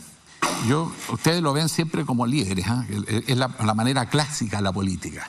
Los acuerdos electorales, las figuras históricas. No, esto es un proceso social y que devolverle a la gente la soberanía popular, si la gente lo pone, sí, la gente, los ciudadanos, la unidad en contenidos y en programas. Y ahí apoyaré al que represente y se comprometa con la ciudadanía. Pistas, descentralizar el poder. Vamos con la regionalización. La paridad de género en toda la toma de decisiones. La necesidad imperiosa de un desarrollo sostenible, recuperar recursos básicos como el agua. hacer una sociedad que integre en la diversidad del país. A ver, senador, está bien. Hay banderas que la gente te las dice en la calle. Entiendo la lógica, pero... Perdona, y con un sentido común quisiera lo político. Porque yo escucho a gente que dice, pero si la gente de la calle no tiene idea. ¿Qué cree que estoy hablando yo de la gente de la calle, dirigentes sindicales, dirigentes gremiales, intelectuales? Esa es la gente que anda por la calle. La pregunta tiene que ver precisamente con los liderazgos que la propia gente ha puesto en la calle y que hoy día aparecen en los estudios de opinión. La verdad es que la centroizquierda no tiene figuración en los últimos estudios de opinión. Daniel Jadue sí la tiene. Él acusó anticomunismo en este mismo programa y en otros programas. Yo le pregunto a usted directamente si en un esquema presidencial estaría dispuesto a formar parte de una campaña donde el Partido Comunista tenga un candidato. ¿Cree que están las condiciones para que la centroizquierda se estructure en torno a una campaña de Daniel Jadue o no? Lo que opinen las izquierdas no te lo puedo decir porque yo soy bastante disidente. Bueno, ¿qué opina usted? Segundo, yo jamás he hecho discriminación a nadie y por lo tanto no puedo estar discriminando a priori a nadie, pero creo que es absolutamente inoportuno hoy día pretender resolver un tema que tiene que ir en relación al proceso constituyente. Veamos primero el proceso constituyente. Miren, es que a ver cómo me explico. Van a comparar un gobierno de 4 años con una reforma constitucional hecha por la ciudadanía que va a durar 40 años. ¿Lo vamos a poner como que fuera lo mismo?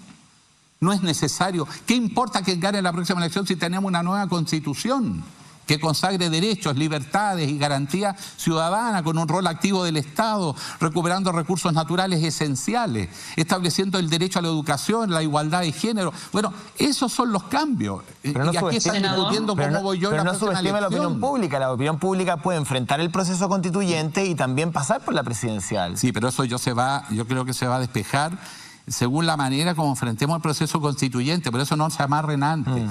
Yo le pido a los partidos, no politicen. Senador. No politicen. Lo que tenemos que hacer ahora es todo lo contrario, ciudadanicen, no partidicen, porque eso va a dejar a mucha gente excluida. Alejandra. Sí. Senador, es evidente que no se puede desconocer el hecho de que este evento electoral se realiza en medio de una pandemia mundial que tiene 2 desafíos principales. El primer desafío es que hubiera llegado a tiempo la ayuda económica para las personas que tenían que cuidarse y hacer cuarentena. Bueno, y todavía hay cuarentenas en la buena parte de las regiones de Chile. Sin embargo, el Congreso, el gobierno y con el Congreso no han adoptado las ayudas suficientes. Las ayudas han sido rásquese con sus propias uñas, recurra a su fondo de cesantía primero, después recurra a sus fondos de AFP. La diputada Pamela Giles ha presentado un proyecto para un segundo retiro ante la ausencia del Estado en dar estas ayudas. El primer bono ya se le debe haber agotado o se va a terminar de agotar ahora para el 18 a la gran cantidad de personas en Chile.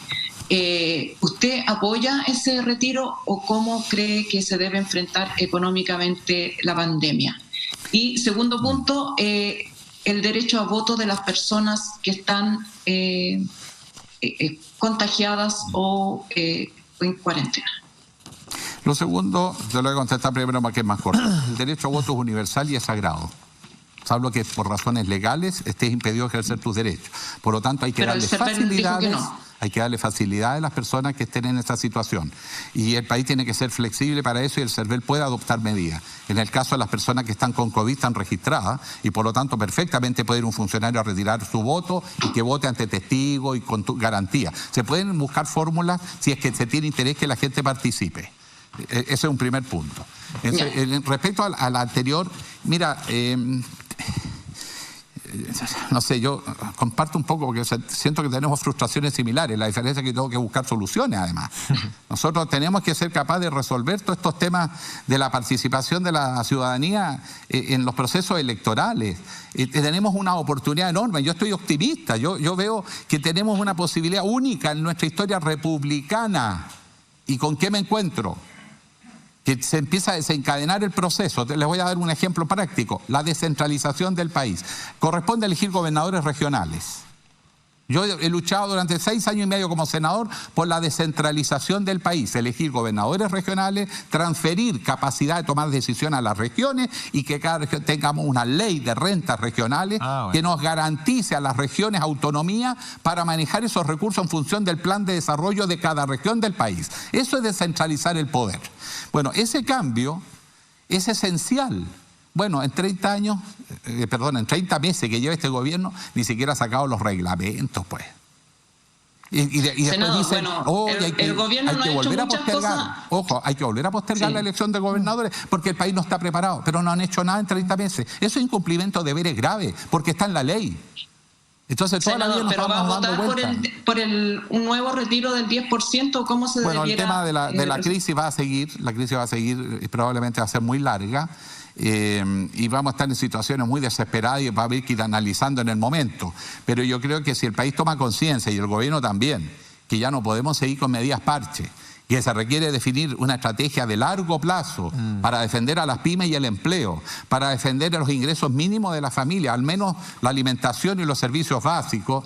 Vamos a tener que crear una ley de largo aliento. ¿Hasta cuándo seguimos ¿Está de negociando? acuerdo, no, senador, con el segundo retiro? ¿Sí, esa es la pregunta? Sí, es una posibilidad que vamos a tener que analizarla en el momento y cómo evoluciona las circunstancias. Pero la gente va a llegar un rato que va a recurrir a lo que tenga. O sea, vamos a seguir recurriendo a los ahorros personales. Pero ese es el problema, por eso yo tengo la resistencia. A el Estado que se ponga la ley con general, lo que hemos dicho siempre, una ley para enfrentar esto de largo plazo, porque lo que tú me dices es otra vez que la gente se haga cargo de su tragedia. No, la tragedia no es ciudadana, no es de la familia. Una ley general que proteja a las pymes, porque ahí está el grueso del empleo. Y en segundo lugar, porque además va a ser el refugio, ojo. Con la última reforma tributaria que se hizo y que desgraciadamente no fue debate en ninguna parte y nosotros hicimos una sesión especial del Senado, uno de los beneficios a las grandes empresas es la depreciación acelerada. ¿Qué significa eso? Que se va a acelerar el cambio tecnológico y por lo tanto van a despedir más gente. O sea, aprobamos una reforma que además de que concentra la riqueza, va a acelerar el despido. Sí, senador. ¿Y dónde se refugia la gente? Senador, pero usted sabe que ahí no está el tema.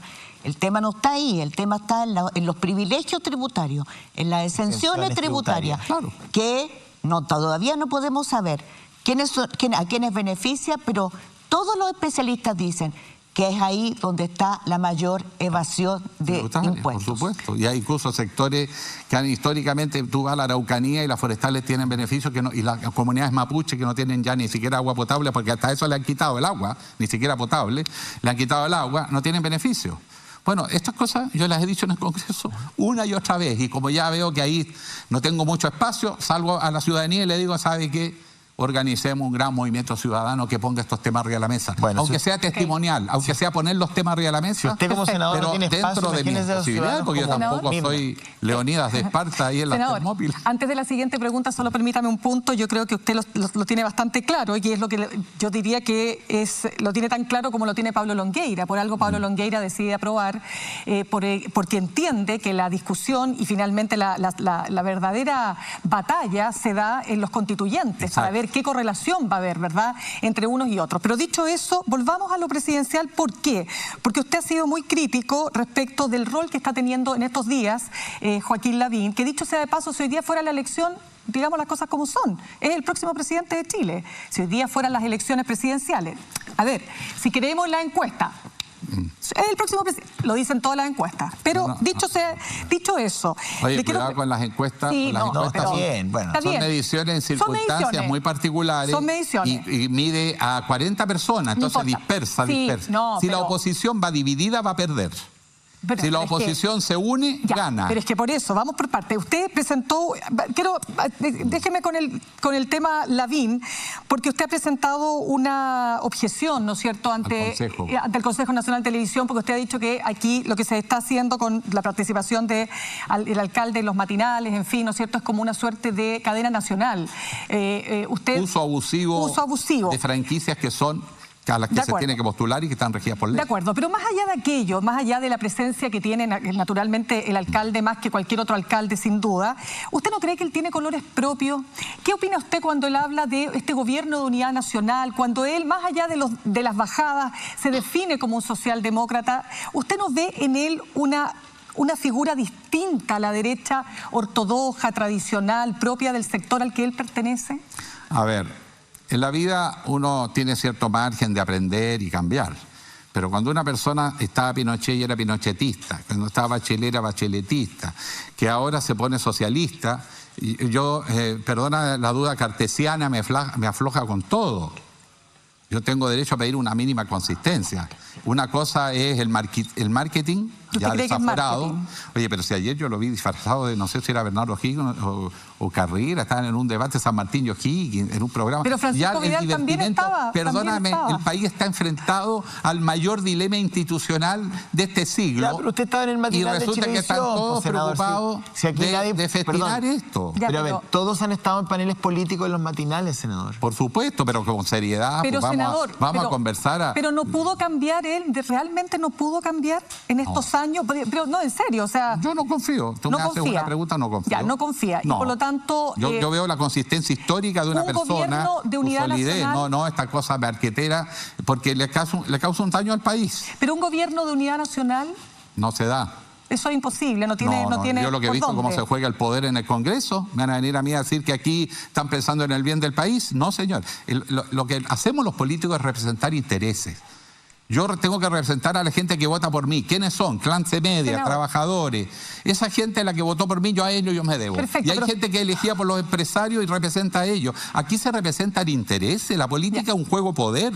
Pero no es una cosa así de beneficencia, de buena onda. No. De acuerdo, pero usted acaba de decir que la oposición unida, si no está unida, no va a lograr llegar a ser gobierno. No, y entonces, pero soy optimista. ¿Usted ha pensado ser candidato nuevamente, no? Yo estoy pensando, y lo digo una y otra vez, adelantar un debate presidencial es el más profundo error que se puede cometer. Pero contésteme la pregunta. Segundo, yo lo que quiero es que este proceso plebiscitario lo rescatemos, que tomen conciencia que los procesos electorales son corto plazo. Lo que viene ahora es definir el marco institucional de 4 o 5 décadas. Hagamos de esto y eso va a generar un cambio de escenario enorme.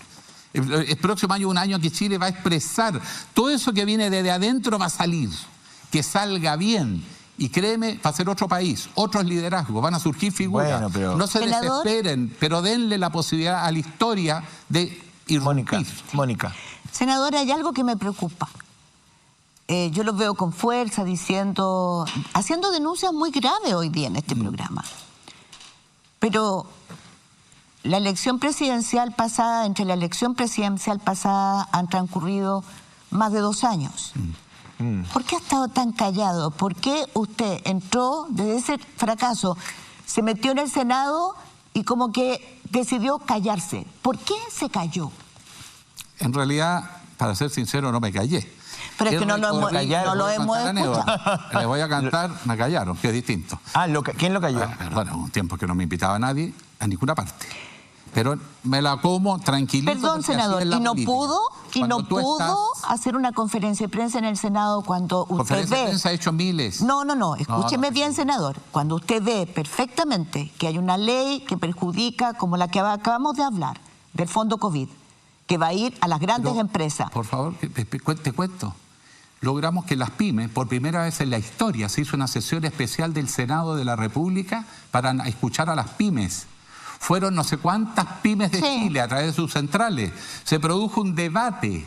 Todo el mundo dijo, oh, qué impactante lo que dicen las pymes. Y a la semana siguiente votaron por el proyecto del gobierno que las dejó fuera, 0 pesos. ¿Quiénes votaron? Pero, ¿quiénes convocaron a esa reunión? Pero nosotros, por eso, senador, lo que yo pedí esa sesión, los senadores que pidió las sesiones. Senador, lo que yo le estoy preguntando, y se lo estoy preguntando sinceramente. Sí. No estoy enjuiciándolo. Por supuesto. Estoy preguntándole por sus motivaciones. ¿Por qué después del fracaso se sumergió en el Senado? Pero señor, me sumergí. No lo hemos escuchado con fuerza, senador. Primero, al día domingo fue la elección, yo el lunes estaba trabajando en el Senado. Una cosa es trabajar. El martes también. El jueves me fui a mi región, recorrí toda mi región para agradecer los pocos votos que saqué. Discúlpenme, le estoy diciendo por lo que usted está diciendo en este programa. Pero yo le voy a contar lo que he hecho. Después recorrí todo el país. Casi todas las regiones de Chile es lo mismo. Es decir, hemos sido derrotados, estamos de pie y vamos a aprender de esta derrota. Porque tú tienes que aprender de las derrotas. Enseñan más que los triunfos incluso muchas veces. Y luego en el Congreso hemos formado Soy el presidente de la bancada regionalista de senadores que estamos impulsando hace 6 años y medio la descentralización del país. He denunciado cada vez que se ha querido llegar a frenar este proceso. Logré la firma de 19, incluyéndome a mí, 19 senadores que se comprometen a no postergar de nuevo, bajo este gobierno, la elección de los gobernadores. Pero además ha dicho que encuentro inmoral que se esté negociando hoy entre que el gobierno pide, no hagamos la elección de los gobernadores, tirémoslas para el futuro, está muy bien, para el próximo gobierno, senador, pero a cambio de eso yo le levanto las restricciones, senador, para que usted pueda volver a postular, aunque ya la ley le impide la reelección indefinida en los cargos, senador, que apoyé. Senador, un segundito, que se lo y resulta, y cierro, es que estoy contando datos completos, pues la pregunta es muy precisa, es ¿qué ha hecho usted? Bueno, nos hemos cruzado, y me parece que vamos a rechazar cualquier intento de aplazar la elección y más aún vamos a Senador, denunciar discúlpeme, pero hay una distancia, perdóneme, hay una distancia bastante importante y le vuelvo a insistir, es una pregunta genuina. Sí. Porque lo que usted ha hecho aquí son denuncias gravísimas. Sí. Hay una distancia sideral entre lo que es el regionalismo, la descentralización y las denuncias nacionales. Las denuncias de me callaron, las denuncias de votado el progresismo de acuerdo a los grandes intereses. En verano hay una diferencia muy grande entre promover la bancada regional. En los medios revisen los videos de los debates en el Congreso Nacional. ¿Es la culpa del periodismo? Cuando todo este verano, y se transmitió público, todo este verano se discutieron las leyes represivas. Las rechacé todas y intervine, argumenté. Voté, incluso en 2 ocasiones con otro parlamentario, pero a ver, es que, senador, con Latorre, los 2 únicos, senador, con Navarro, y después fue creciendo un poco. Eso está en los debates del Congreso. Pero, ver, ahí es donde habla un senador de la República, ahí en el momento que se debate, el de los pymes, senador, lo denunciamos en el debate, escuchen los discursos de los parlamentarios. Es que quiero plegarme al análisis no tienen de Mónica. Cobertura, por eso que me llama la atención. A ver, es que quiero plegarme al análisis de Mónica, porque, a ver, en el análisis de Mónica, usted fue candidato presidencial. Usted podría haber construido una plataforma de liderazgo. Y usted a lo mejor ha hecho muchas cosas, pero no han sido de construcción en términos de liderazgo. Entonces, cuando usted dice, me callaron, nosotros queremos saber cuál es ese análisis que usted hace, porque efectivamente usted tiene una mirada muy crítica, viene aquí, hace denuncias que yo coincido con Mónica, son del todo graves para la centroizquierda. ¿Para el país? Para el país en general. Pero uno se pregunta por qué, luego de haber sido un candidato presidencial, efectivamente es una figura, uno puede interpretarlo, débil dentro de la oposición. Débil. A lo mejor usted ha hecho una contribución, pero hay una debilidad de base que hoy día tiene la centroizquierda sin la capacidad de encontrar un líder para la próxima elección presidencial. Entonces, uno se pregunta cuál es la razón.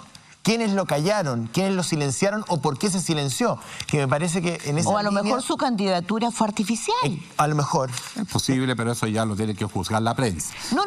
La pregunta que me han hecho es porque usted dijo, uno aprende de las derrotas. Sí, pero ustedes me hicieron una pregunta. ¿Qué ha hecho usted? ¿No es cierto? Y como candidato presidencial. Pero como candidato presidencial, después de la derrota, recorrer el país, reconstruir fuerzas. Segundo, hacer y promover la organización de las mesas técnicas de la sociedad civil, trabajando con organizaciones territoriales, junta de vecinos, sindicatos, gremios, colegios profesionales, trabajando con ellos primero, para que en la primera etapa, para que estas organizaciones pudieran llegar al Congreso Nacional cuando se debatían proyectos de ley que a ellos les interesaba y no tenían cómo entrar al Congreso. Lo primero que hicimos, años anteriores, fue generar una red de senadores que nos ayudó a que todas estas organizaciones, cuando se discutían proyectos, pudieran ir al Congreso a defender sus posiciones. Esto es lo que llaman la mesa técnica de la sociedad civil. Luego, cuando se vino la COP25, empezamos a trabajar la participación de la ciudadanía en la COP25, porque se estaba haciendo un círculo muy estrecho en Chile y nosotros empezamos a ensanchar el círculo para que participaran organizaciones de la sociedad civil interesadas en el ambiente. Hicimos numerosas reuniones. Pero usted denuncia aquí que el progresismo no lo escucha. Es que ahí está un prejuicio. ¿Qué progresismo? Bueno, ¿a qué progresismo usted se refiere? Bueno, yo me estoy hablando de la calle. Sí. Yo estoy trabajando con gente común y corriente que son las organizaciones de la sociedad civil. ¿Por qué creen que hoy día me atrevo a levantar ahora una propuesta que es más política? Organizar a la sociedad civil. Sí, es la misma pregunta que nos hacemos. Organizar a la sociedad ahora. Pero ojo, ya estábamos trabajando con ellos desde antes. Alejandra. de mucho antes. Alejandra va a intervenir. Sí. Sí, desde una perspectiva un poco más cínica, uno también podría pensar que su irrupción en este minuto busca posicionarlo como un candidato alternativo a las candidaturas ya existentes de Jadwe y Lavín post plebiscito. A arrimarse o a acercarse a las organizaciones sociales podría ser una estrategia más efectiva que impulsar una candidatura desde un partido político, que respondería a ese juicio cínico de mi parte. Es que eso, uno siempre puede suponer todo tipo de intenciones de las personas. Escuchemos, yo estoy en política. Yo nunca he negado que estoy en política. ¿Pero le interesaría ser el candidato de la sociedad civil en el futuro? Es que no es el momento. Si tú empiezas a introducir ahora... Ya, pero no es el momento, pero le digo, en el futuro. Me traiciono a mí mismo, pues si yo mismo estoy diciendo que es el momento de la ciudadanía, que no le quitemos protagonismo, tengo que saber capaz de sacar los intereses de uno. Pero es que es distinto que uno lo diga cuando quiere ser el candidato futuro a que lo diga simplemente como una opinión. Bueno, por eso le pregunto. Créame, póngase la segunda opinión. Yo soy persona que me gusta abordar un tema y sacarlo y manejar los tiempos políticos. Si algo me enseñó la experiencia de ser candidato presidencial es que los tiempos tienen que ser muy acotados. Hoy día el país está en algo inédito. Y este proceso, a mi juicio, tiene peligros. ¿Va a encabezar una lista de independientes a la constitucional? Lo que pasa es que yo soy senador. Por eso, pero la va a encabezar apoyándola. No ponerse... Es que ahí está la idea que uno tome el liderazgo. No, nosotros estamos organizando un comando ciudadano y van a haber ciudadanos encabezando esto y nosotros apoyando. ¿Con quién está trabajando eso? Con nuestra... ¿Con quién está trabajando eso? Bueno, lo vamos a comunicar este miércoles, jueves de la próxima semana. Bueno, pero denos una primicia si estamos aquí, a una que sea. ¿Con quién está trabajando eso? Se van a encontrar con mucho mundo de juntas de vecinos, de uniones comunales, juntas de vecinos. Le puedo asegurar que va a haber gente. Supongo que no serán solo de Antofagasta. No, de varias regiones. No, Biobío, Santiago, ¿cómo se llama? La región de los ríos. Son redes de ciudadanía que estamos organizando. Esta ciudadanía el próximo jueves va a hacer su debut, pero es que hay que manejar tiempo también porque esto es parte del impulso al plebiscito y se van a encontrar que hay muchos dirigentes sindicales, muchos dirigentes social, profesionales, organizaciones, ONG que trabajan de distintos temas, pero me dijeron que guardara, porque esto es parte de un diseño. Pero es gente que muchos de ellos ustedes los conocen, pero que son dirigentes genuinos, de terreno, con la gente. Vamos a saber de eso. Y eso es el aporte que yo puedo hacer. Yo no estoy con otro negocio para que estén todos tranquilos, porque tú abres la boca y todos andan mirando qué quiere. Y eso es parte de la desconfianza obvia, Alejandra, que todo el mundo tiene a todo lo que hace hoy día una persona. Pero yo te digo, de verdad, estoy tan consciente que la elección presidencial después de este plebiscito puede ser de la mayor intrascendencia o frustración si es que el plebiscito no se rescata como expresión ciudadana. Senador, en todo caso, atendiendo a lo que dice Alejandra, y a propósito de los 50 años de la asunción de Allende, en esa época usted sabe que eran 2 años los que se demoraban en hacer campaña, así se entendía. Pero pasemos al último tema, senador, porque se nos está acabando el programa. Mire, nosotros acá hemos tenido una especial atención a lo que está pasando en la Araucanía, particularmente el hecho más grave, sin duda, es la muerte de este joven Moisés Orellana, en circunstancias que se están investigando. Esta semana, finalmente, Celestino Córdoba pudo ir a Surrehue en este acuerdo que llegó con el gobierno después de 100 días en huelga de hambre. Otros comuneros en huelga de hambre no consiguieron sus objetivos, tuvieron que deponer la huelga de hambre. Usted en campaña, cuando usted estaba de candidato, usted fue enfático en decir que no había terrorismo en la Araucanía. ¿Usted lo mantiene? Sí, yo creo que hay una violencia. No terrorismo. Pero el problema que yo siento, y en el Senado también lo he dicho, está registrado, por eso digo, lo que pasa es que parece que el canal del Senado lo ve poca gente. Sí. Habría que... Yo creo que sí. Pero mire, yo le explico lo siguiente, y lo dije en la campaña. Cada vez que se quiere hablar de la Araucanía te condena la violencia como primero. Pero no hablamos nunca de las causas de la violencia. ¿Está mal decir que hay que condenar la violencia? Sí, pero también analicemos las causas de la violencia. De acuerdo, pero una cosa no quita la otra. Sí, pero es que se concentra siempre en eso. Pero es usted que... no puede hablar porque no condenó, usted no puede hablar, Ya, pero... oye, mueren por lado y lado, entonces todos deberíamos estar condenando, y no es así. Entonces se transforma el condena y la violencia en una especie de tapa para evitar que discuta sobre lo que está pasando en la Araucanía y cuál es la demanda de los pueblos originarios. Entonces aquí, ¿qué es lo que a mi juicio se produce?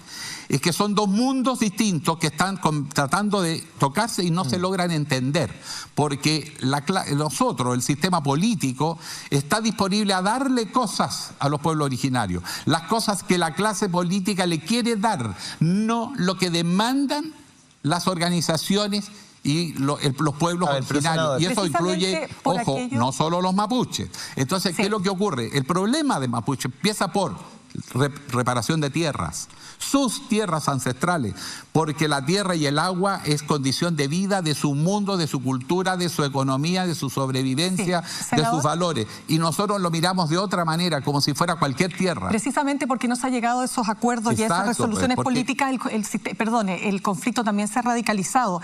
En ese mismo lugar donde usted está sentado, el alcalde comunista Daniel Jadwe dijo que había terrorismo, también, expresiones terroristas. Pero él se está refiriendo al terrorismo, de hecho, porque acá todos se acusan de terrorismo de un lado y otro. No, pero usted dice que no hay terrorismo. Yo no digo que hay violencia, pero pónganse en el lado de un mapuche o de una aymara. Te están quitando tus tierras, te están quitando el agua. Tu modo de vida no tiene espacio para realizarse, porque el espacio simbólico es esencial en la vida de una comunidad indígena.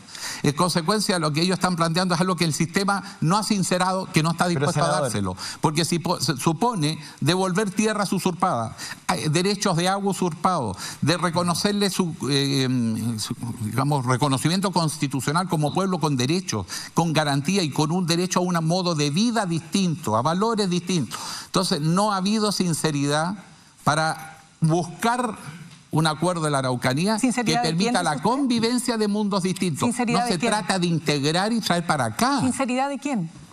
Bueno, de los líderes políticos, del diálogo institucional. Entonces tú te enfrentas a un cuadro donde la expresión de desesperación frente a la destrucción de tu mundo, resulta que siempre es la noticia, pero la destrucción de tu mundo pasa inadvertido en el debate. Senador. Entonces yo soy partidario que sinceremos el debate. ¿Y le dé solución? Yo veo solución, pero tiene que haber voluntad política. Lo que no veo es voluntad política. ¿Y el proceso constituyente puede ayudar en tal sentido? En efecto, pues. Por eso yo tengo tanta fe en esto. Por eso yo digo, aquí vamos a conversar y sincerarnos. Necesitamos replantearnos entre los chilenos cuáles son las bases de nuestros principios constituyentes, donde cada uno se sienta parte, pero se sienta parte en igualdad de condiciones y no solo en aquello que los otros están dispuestos a concederte.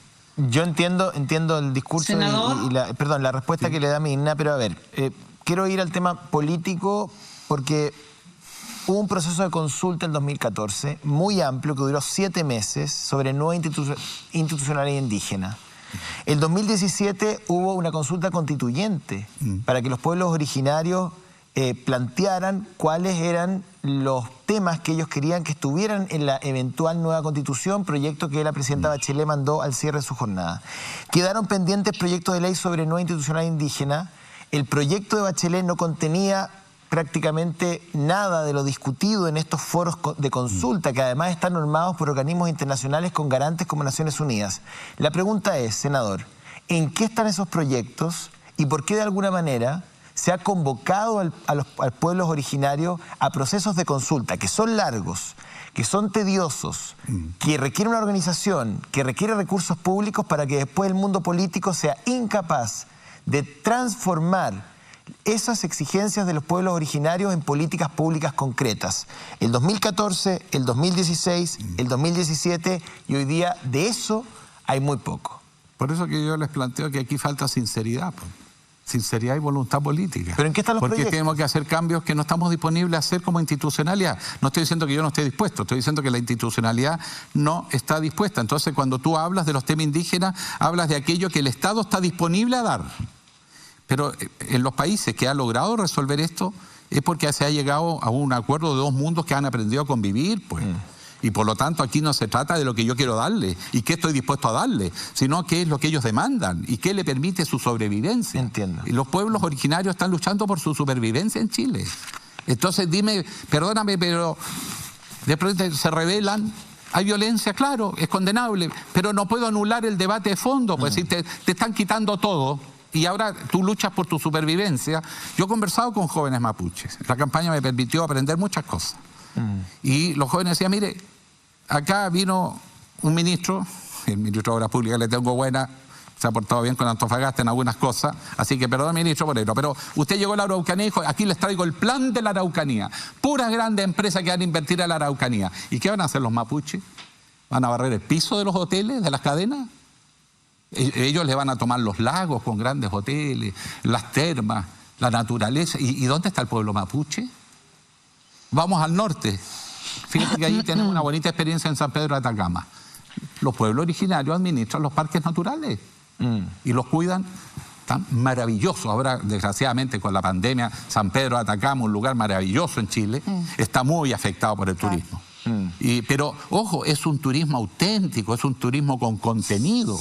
Eso es lo que nosotros necesitamos. Entonces, entiendo. El tema mapuche, el tema de los pueblos originarios pasa por no solo por un reconocimiento constitucional, sino por ser capaz de entender su mundo y entender la tragedia que se cierne sobre ellos si no ganan esta batalla, porque es la última.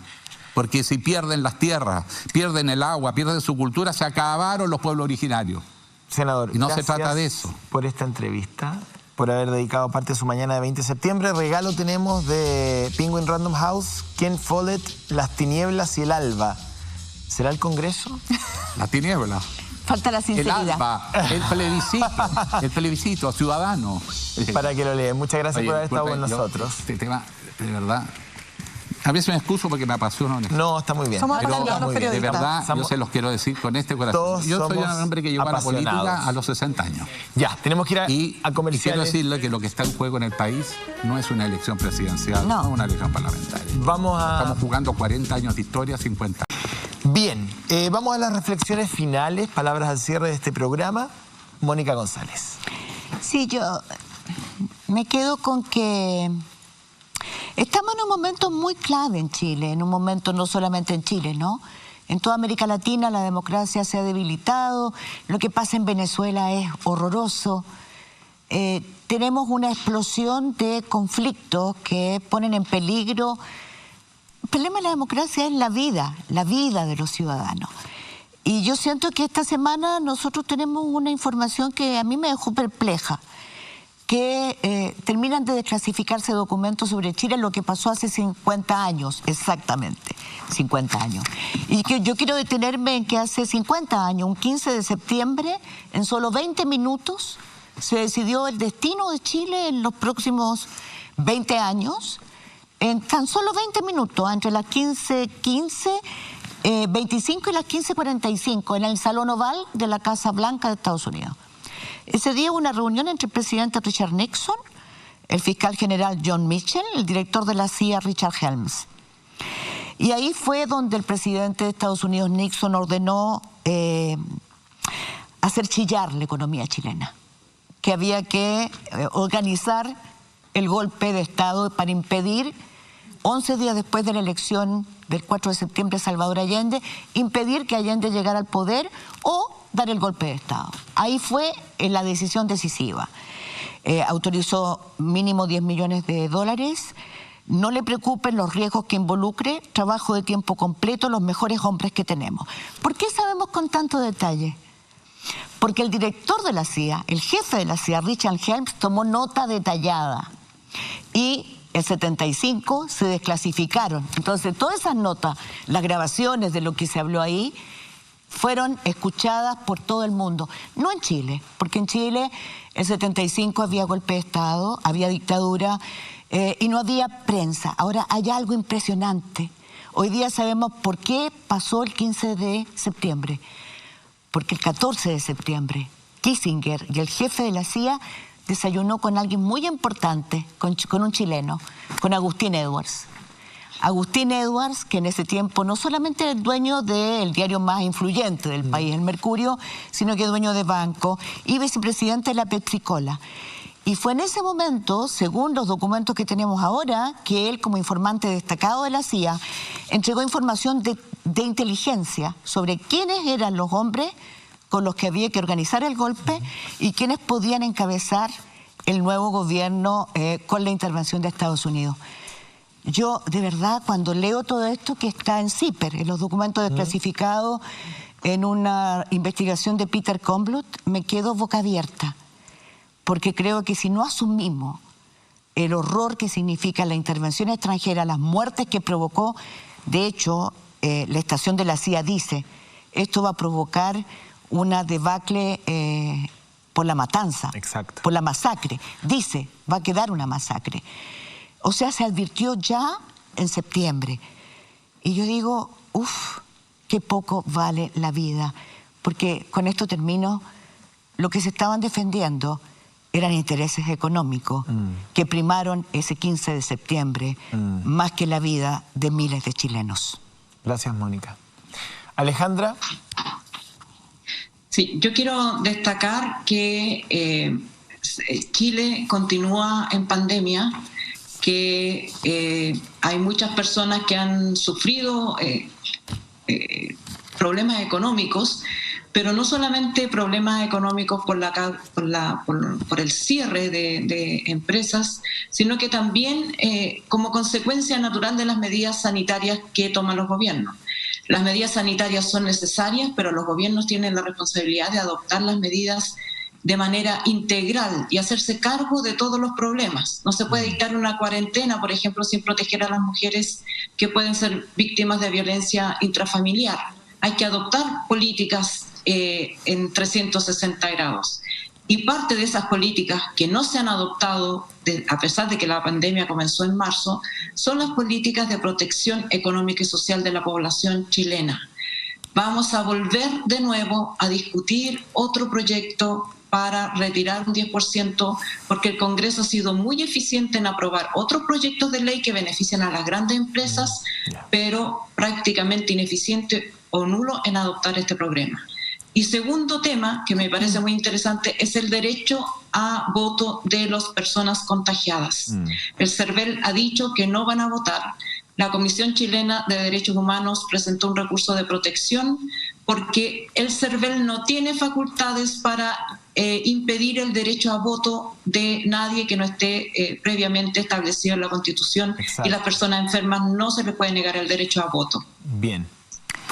Mirna. Bien, solo para cerrar, el gran tema de nuestra situación actual que vive el país es la pérdida de legitimidad de las instituciones.